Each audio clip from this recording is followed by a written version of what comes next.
Hi guys, this is Dr. Farjana. Hope you guys are doing amazing. Like always, it's such an honor to connect with you. Today I want to talk about how to process those disturbing thoughts.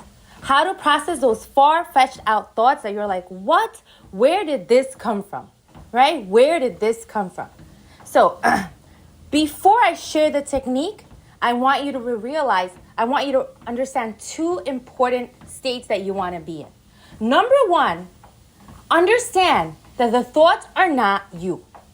Those thoughts, just those thoughts that pass through your mind, is never you. It's a programming. The thoughts can be random. They can be just replay of your old programming. It could be a replay due to stress. It could occur due to your fears. So those thoughts, again, are not you. It's just a programming. It's an autopilot mode. So that's the first step, realizing that your thoughts are not you. Number two, the next thing to realize is that those thoughts, you can either choose to believe it or not choose to believe it, right? You can believe it or not believe it. It's up to you. And it's extremely important for you to understand that you have the power over to believe it or not believe it. So again, I'm going to say this again. One, thoughts are never you. They're not you. They're just a programming that's just passing by like clouds that pass by in the sky. Okay, you're the observer. Number two, realize that you can believe those thoughts or not believe those thoughts. That's where I want to start off.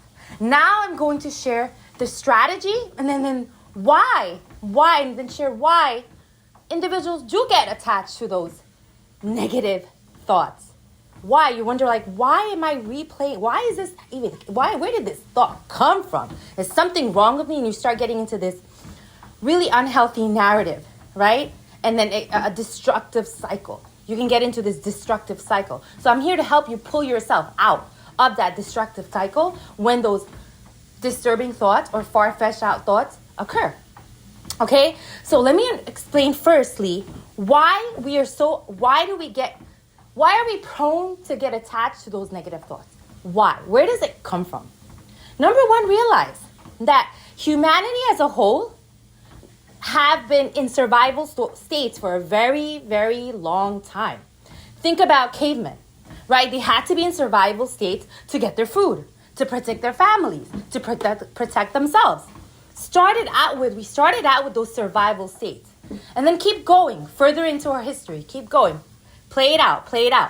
A lot of the wars, poverty, whatever, inequality, survival states, right? So, not only that, society programmed us to be in those, to really, really hone in on those negative states. Think about the news. What does the news replay over and over and over, right? They replay the negative things that have happened, right? That catches people's attention.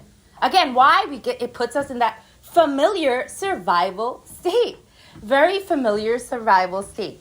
So extremely important to know this about humanity. It's like the mind is like Velcro for negative events, negative situations, negative comments, negative interactions. It's a Velcro. Right? But again, remember, you can pull yourself out. So I'm giving you the background of why individuals can be prone to those negative comments versus the positive comments more quickly. Okay? Now I'm going to share the strategy. So simple. As soon as a very far-fetched out or disturbing thought comes, say to yourself, hi, random thought form that has nothing to do with me. Hi, random thought form that has nothing to do with me. Simple. Notice it and just let it pass by. Just say, oh, hi, random thought that has nothing to do with me. Hi, random thought that has nothing to do with right now. And that's it. And let it pass through you. Don't start sitting there and saying, oh my goodness, something's wrong with me. Why am I thinking this? Oh, and then you get into this like frenzy, right? Again, thoughts are not you. Thoughts are programmings. The programming is not you. Humanity as a whole is more prone to be attached to the negative events because we've been in survival states for a very, very long time. Also, society has programmed us to be in those negative states, right? And then realize that sometimes those really far-fetched out, disturbing thoughts come from just being really extremely stressed out, fearful activities that might be occurring around you, like a potential surgery or a loss. So a lot of these thoughts can be triggered. You want to sit back and also realize, wait, what happened that week or what happened yesterday? Who made a comment that was associated with this or kind of led to this really disturbing thought, right? And then just deep breathe in, breathe out. So we've covered all the grounds. We have a choice.